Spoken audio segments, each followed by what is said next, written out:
atas kapal induk Carl Vinson dan 6 kapal perang. 3 kapal perang diantaranya membawa rudal nuklir. Awalnya gugus penyerang ini akan berlayar dari Singapura menuju Australia. Namun Presiden Trump memerintahkan kapal tersebut beralih ke semenanjung Korea. Trump ingin kehadiran kekuatan Amerika untuk menggentarkan Korea Utara yang dinilai makin mengancam. Rabu pekan lalu, Korea Utara melakukan uji coba peluncuran rudal balistik jarak menengah dari pelabuhan Sinpo ke arah Laut Jepang. Sejauh ini, 5 tes nuklir telah berhasil dilakukan. 2 diantaranya dilakukan pada tahun lalu. Korea Utara berkali-kali melawan peringatan internasional mengenai peluncuran misil dan percobaan bom nuklirnya. Walau belum menetapkan strategi jelas menghadapi Korea Utara, Presiden Amerika Donald Trump mengkritik kebijakan kesabaran strategis Obama menghadapi upaya Korea Utara. Gugus perang ini merupakan bagian dari armada ke-7 Amerika yang berpatroli di Samudra Pasifik. Satuan perang ini memiliki 7.000 prajurit marinir siap tempur. Komando perang ini dipimpin kapal induk Carl Vinson bersama 6 kapal perang. Kapal induk Carl Vinson memiliki panjang 340 meter dengan bobot mencapai 105.000 ton. Kapal induk ini membawa 90 jet tempur F-35 dan 15 helikopter Seahawk. Karena bertenaga nuklir, kapal ini mampu berlayar selama 15 tahun non-stop. Menanggapi kedatangan gugus tempur Amerika Serikat, pemerintah Korea Utara langsung meningkatkan pertahanan. Pemimpin Korut Kim Jong-un menegaskan tidak akan tinggal diam jika diserang seperti Suriah yang dirudal Amerika. Tak ada satupun negara yang mampu menandingi kekuatannya.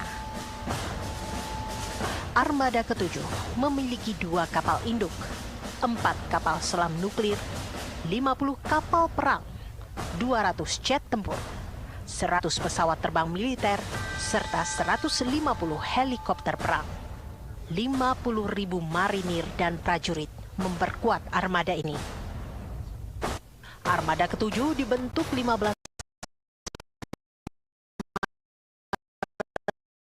selama Perang Dunia Kedua. Pasukan ini telah bertempur di Perang Pasifik melawan Jepang, Perang Vietnam, Perang Teluk, dan ratusan operasi militer rahasia lain. Armada ke-7 juga ikut membantu mengirimkan bantuan saat tsunami menghancurkan Aceh pada 2004 lalu. Kapal induk terbesar USS George Washington juga tergabung dalam gugus tugas Armada ke-7. Kapal komando Armada ke-7 adalah Blue Ridge. Di kapal perang berukuran sedang inilah strategi dan operasi militer dirancang serta dijalankan. 3 kapal perang dalam armada ini membawa rudal dengan hulu ledak nuklir. Senjata utama dalam armada ke-7 tentulah 2 kapal induk yang mengangkut 200 jet tempur. Pilot Amerika melakukan patroli rutin 24 jam setiap hari dengan areal mencapai 100.000 km persegi. Tahun ini, 10 jet tempur tercanggih F-35 mulai ikut dalam armada ke-7 bersama dengan ratusan jet F-18 Hornet. Kini, armada ke-7 makin memperkuat kekuatannya dengan mengirim 4 kapal perang LCS terbaru ke Singapura. Pangkalan militer armada ke-7 tersebar di Jepang, Filipina, Guam, dan Diego Garcia. Pangkalan militer rahasia Diego Garcia merupakan pulau di tengah Samudra Hindia. Pulau ini terletak di lokasi yang strategis antara Afrika Timur, Timur Tengah, dan Asia Tenggara, hingga membuatnya menjadi aset penting untuk memasok pasukan angkatan laut dan kekuatan udara ke Asia serta Timur Tengah. Pulau ini milik Inggris dan disewakan kepada Amerika Serikat pada era Perang Dingin untuk Armada ke-7. Sekitar 2.000 prajurit Amerika Serikat berada di pulau ini.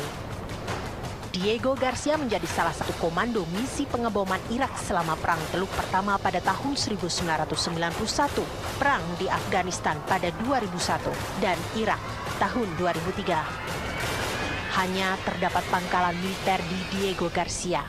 Tidak ada permukiman warga sipil di Pulau Mungil tersebut. Karena itu, sangat sedikit foto atau rekaman tentang Diego Garcia yang sangat rahasia.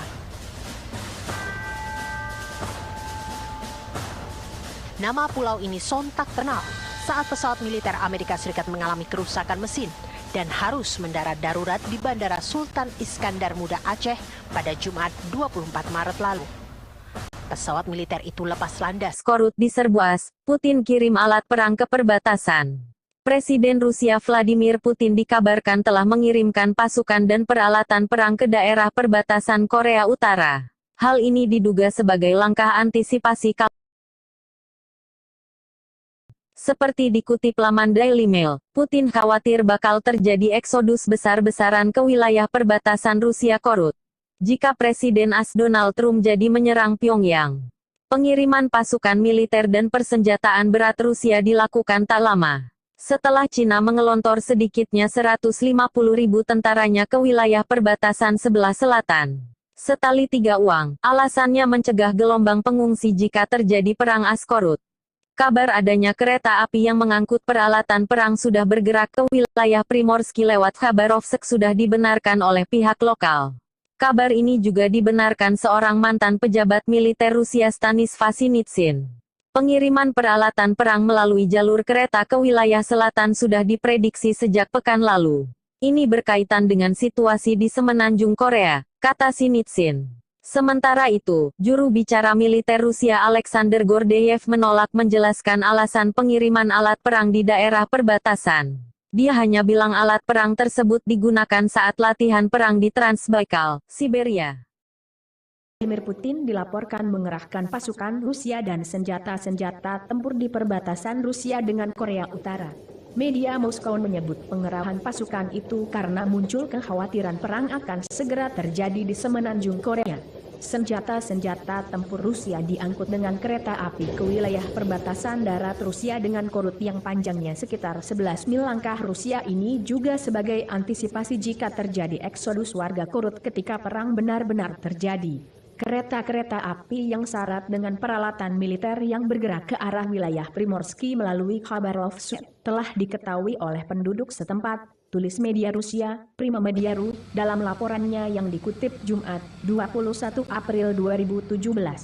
Seorang veteran militer Rusia, Stanisław Sinitsyn, juga menjadi saksi mata lalu lintas peralatan tempur Rusia ke wilayah perbatasan di dekat Korut. Pergerakan peralatan militer dengan transportasi yang berbeda ke wilayah selatan terpantau di wilayah Primorsky selama seminggu terakhir ini. Meski demikian, juru bicara militer Rusia Alexander Gordeyev menolak untuk memberikan alasan yang tepat terkait pengerahan pasukan dan peralatan tempur tersebut.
memberitakan Cina dan Rusia telah mengirimkan kapal mata-mata untuk membayangi armada kapal perang Amerika Serikat di perairan Korea Utara. Pengiriman armada kapal perang AS dilakukan di tengah meningkatnya ketegangan akibat ambisi nuklir Pyongyang. Cina dan Rusia telah mengirim kapal intelijen dari angkatan laut mereka untuk mengejar USS Carl Vinson, tulis The Yomiuri Shimbun, mengutip beberapa sumber pemerintah Jepang seperti dikutip dari Telegraph, Selasa, 18 April 2017. Keberadaan kapal tersebut untuk memperkuat aktivitas peringatan dan pengawasan di perairan dan udara di seluruh wilayah. Diberitakan sebelumnya, Cina telah meminta bantuan Rusia untuk mencegah perang di semenanjung Korea pada pekan lalu. Permintaan itu didasari tumbuhnya kekhawatiran di Cina atas usaha-usaha Presiden AS Donald Trump untuk menghadapi program nuklir dan senjata korut.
...150.000 pasukannya ke perbatasan Korea Utara sebagai persiapan menghadapi kemungkinan serangan Amerika Serikat. Langkah ini ditempuh setelah negeri Paman Sam mengintervensi perang Suriah. Serangan misil ke Suriah pada 7 April lalu dianggap sebagai peringatan terhadap Korea Utara. Sementara itu, AS telah mengirimkan kapal induk USS Carl Vinson dari Singapura ke Korea Utara setelah negara tirani itu melakukan lebih banyak uji coba nuklir. Pasukan Cina tersebut dikerahkan untuk menangani adanya pengungsi Korea Utara dan sejumlah keadaan tak terduga. Xi bertemu Penasihat Keamanan Nasional ASHR Master mengkritisi Korut sebagai bangsa yang berperilaku provokatif dan mengatakan denuklirisasi semenanjung Korea harus terjadi. Kementerian Unifikasi Korea Selatan, Hang Yang PYO mengatakan dampak dari kemungkinan respons militer AS mengkhawatirkan preemptive strike mungkin bertujuan untuk menyelesaikan masalah nuklir Korea Utara, namun bagi kami, itu juga terkait dengan membela keselamatan publik, ujar Hong. Para ahli memperingatkan, meski serangan AS ke Korut dalam jarak yang lebih dekat dapat lebih efektif, namun hal tersebut membahayakan banyak warga di Korea dan berisiko memicu konflik militer yang lebih besar. Amerika Serikat selalu memiliki seluruh pilihan, mulai dari serangan preventif, preemptive strike, hingga negosiasi, ujar James Kim, analis di Asan Institute for Policy Studies, Seoul. Jika AS melancarkan serangan preventif atau presisi, terdapat bahaya bahwa hal tersebut dapat meluas menjadi konflik regional yang melibatkan Cina atau Jepang. Keuntungannya adalah Amerika Serikat mungkin dapat mendenuklirisasi Korut dengan kekuatannya, namun akan berdampak besar ke regional dan Amerika Serikat, ujar Kim kepada AFP.